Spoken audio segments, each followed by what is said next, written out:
వందే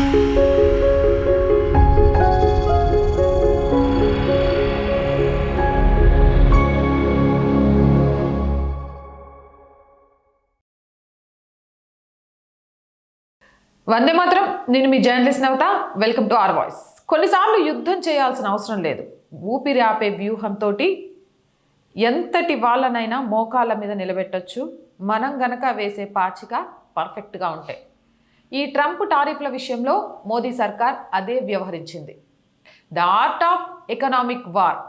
ఇది యుద్ధం కాదు, బాంబులు పడలేదు, సైనికులు చనిపోలేదు, కానీ ఒక సూపర్ పవర్ నెమ్మదిగా మోకాళ్ళ మీదకి వచ్చింది. ఆయుధం టారిఫ్, పాశం ఎఫ్టీఏ, టార్గెట్ డొనాల్డ్ ట్రంప్ కాదు, అతని ఆర్థిక అహంకారం. ఇది శబ్దం చేసే యుద్ధం కాదు, నిశ్శబ్దంగా ఊపిరి ఆపే యుద్ధం. ట్రంప్పై అసలు ఒత్తిడి ఎక్కడ మొదలైంది? ఎందుకు తను మోకాళ్ళ మీద కూర్చొనే పరిస్థితి వచ్చింది అంటే, ట్రంప్కు అసలు భయం ఇండియా ఏం చెప్పిందన్నది కాదు, ఇండియా ఏం చెప్పకుండానే ఏం చేసిందన్నదే. ఇండియా ఒక్కసారి కూడా మాపై టారిఫ్ తగ్గించండి లేకపోతే మా స్టాక్ మార్కెట్ కూలిపోతుంది అని ట్రంప్ను అడగలేదు. అది బలహీనుల భాష, అది బెగ్గింగ్. ఇండియా వాడింది ఇన్స్టిట్యూషనల్ కౌంటర్ వెయిట్ స్ట్రాటజీ. ఒక ప్లాన్ చేసిన చట్టబద్ధమైన కానీ క్రూరమైన ఎకనామిక్ అటాక్. ఎక్కడా బెదిరింపులు లేవు, కానీ ప్రతి అడుగు తర్వాత ప్రత్యర్థికి ఊపిరాడనివ్వలేదు. ఫస్ట్ మూవ్ యూరప్ దేశాలతో, ద ట్రోజన్ హార్స్. ఇండియా ముందుగా చేతులు కలిపింది యూరోపియన్ యూనియన్లోని 27 దేశాలతో. దీనికి పేరు పెట్టారు మదర్ ఆఫ్ ఆల్ డీల్స్ అని. అసలు నేరం అక్కడే జరిగింది. ఇండియన్ మార్కెట్లో యూరప్ కార్లు, వైన్స్, విస్కీలు, మెడిసిన్స్ అన్నీ అమెరికా ప్రొడక్ట్స్ కంటే చీప్ అయ్యే పరిస్థితి. ఫస్ట్ మూవ్ అడ్వాంటేజ్ ఈయూకి అమెరికా. మార్కెట్ బయట నిలబడి లోపల జరుగుతున్న దోపిడీని చూస్తూ అక్కడే ట్రంప్కు అర్థమైంది ఇది టారిఫ్ వార్ కాదు, ఇది మార్కెట్ ఆక్యుపేషన్ అని. ఇక సెకండ్ మూవ్ విషయానికి వస్తే కెనడా. తర్వాత ప్లాన్ కెనడాతో ఎఫ్టీఏ. బిజినెస్ భాషలో ఇది smuggling with a licence. Simple math.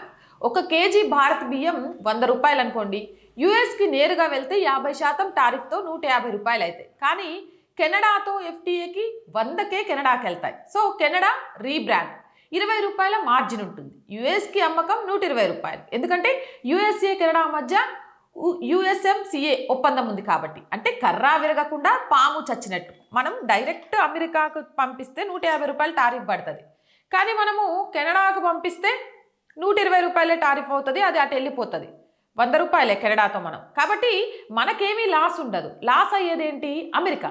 దానివల్ల ఏమవుతుంది? కర్రా విరగదు, పాము చావదు. అమెరికా చట్టాల మధ్యలోంచి ఇండియన్ సరుకులు నడుచుకుంటూ లోపలికి వెళ్తాయి. ఈ గేమ్ ట్రంప్కు చాలా క్లియర్గా అర్థమైంది. అహంకారం కాదు, ఆర్థిక ప్రయోజనాలే చివరికి నిర్ణయం తీసుకున్నాయి. సరే, ఇదంతా ఓకే, కానీ టారిఫ్ 18%కి ఎందుకు దిగింది? బయటికి చెప్పింది వేరు. మోడీ నా డియర్ ఫ్రెండ్, అసలు నెంబర్స్ ఇండియాపై రియల్ టారిఫ్ 25%, రష్యా ఆయిల్ కారణంగా సెకండరీ టారిఫ్ మరో 25%, అంటే టోటల్ 50%. ఇండియా రష్యా ఆయిల్ తగ్గించింది, మానలేదు.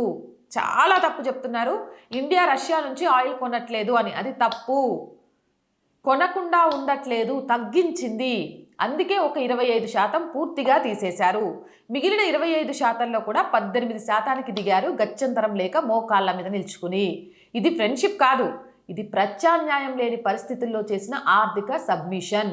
చైనాకు ఆల్టర్నేటివ్గా ఇండియాను వదులుకోవడం అమెరికాకు సాధ్యం కాలేదు. ఇక రష్యా ఆయిల్ విషయానికి వస్తే అంకెలు అబద్ధం చెప్పవు, కానీ రాజకీయ కథలు చెప్తాయి. 2022లో 50,000 బ్యారెల్స్ పర్ డే మనం రష్యా నుంచి కొనేవాళ్ళం. 2024లో 18 లక్షల బ్యారెల్స్ పర్ డే కొన్నాం. ఇప్పుడు 12 లక్షల బ్యారెల్స్ పర్ డే కొంటున్నాం. అంటే 2024 కంటే తగ్గించాం, కానీ 2022తో పోల్చితే చాలా ఎక్కువగానే మనం రష్యా నుంచి ఆయిల్స్ కొంటున్నాం. ఈ ఆయిల్ని రిఫైన్ చేసి డీజిల్, జెట్ ఫ్యూయల్గా యూరప్కి అమ్ముతున్నాం. డబుల్ గేమ్ కాదు, ఇది మల్టీ లేయర్ సర్వైవల్. మరి మార్కెట్ ఎందుకు డాన్స్ చేసింది? స్టాక్ మార్కెట్ దేశభక్తితో నడవదు, సెంటిమెంట్తో అంతకంటే నడవదు, క్యాష్ ఫ్లోతో నడుస్తుంది. యుఎస్ఏ అంటే dollar, FII money, health funds deal signal వచ్చిందంటే చాలు Nifty plus 600. IT, jobs, loans, real estate, cement, steel. ఇది గ్రోత్ కాదు, ఇది కంట్రోల్డ్ ఎకనామిక్ చైన్ రియాక్షన్. ఇక రష్యా ఫ్రెండ్ కానీ మార్కెట్ కాదు అనే విషయాన్ని గుర్తించాలి. ట్రేడ్ 70 బ్యారెల్ ఉంది, ఇండియా కొనేది 65 బ్యారెల్, రష్యా కొనేది 5 బ్యారెల్. డబ్బు తిరిగి ఇవ్వదు, స్పెండింగ్ పవర్ లేదు, స్టాక్ మార్కెట్కి స్నేహం అవసరం లేదు, లిక్విడిటీ అవసరం. ఈ గేమ్లో పావు పాకిస్తాన్. పాకిస్తాన్పై ఇంకా 30% టారిఫే ఉంది అమెరికా నుంచి, కానీ ఇండియాపై 18% వచ్చింది. ఇన్ని రోజులు పాకిస్తాన్ నా ఫ్రెండు, పాకిస్తాన్ నా ఫ్రెండు అన్నోడే ఇప్పుడు ఇండియాకే డీల్ ఇచ్చాడు. రాజకీయాల్లో నమ్మకం కరెన్సీ కాదు, ఉపయోగపడే లివరేజ్ మాత్రమే కరెన్సీ. పాకిస్తాన్ దగ్గర అది లేదు. ఫైనల్గా చెప్పొచ్చేది ఏంటంటే the house always wins. India గొడవ పడలేదు, వేడుకోలేదు, వినయంగా కూడా లేదు. యూరప్తో ఎంగేజ్ అయింది, కెనడాతో మార్గాలు వేసింది, ఎకనామిక్ లివరేజ్ని ఆయుధంగా మార్చింది. దెబ్బకు ట్రంప్ తగ్గాడు, మోడీ నెగ్గాడు. కానీ ఇది ముగింపు కాదు, ఇది గ్లోబల్ ట్రేడ్ వార్లో మొదటి రక్తపు మరక మాత్రమే. సో బీ కేర్ఫుల్ అని మాత్రం చెప్పగలను. మీరేమంటారు? మీ అభిప్రాయం ఏంటి?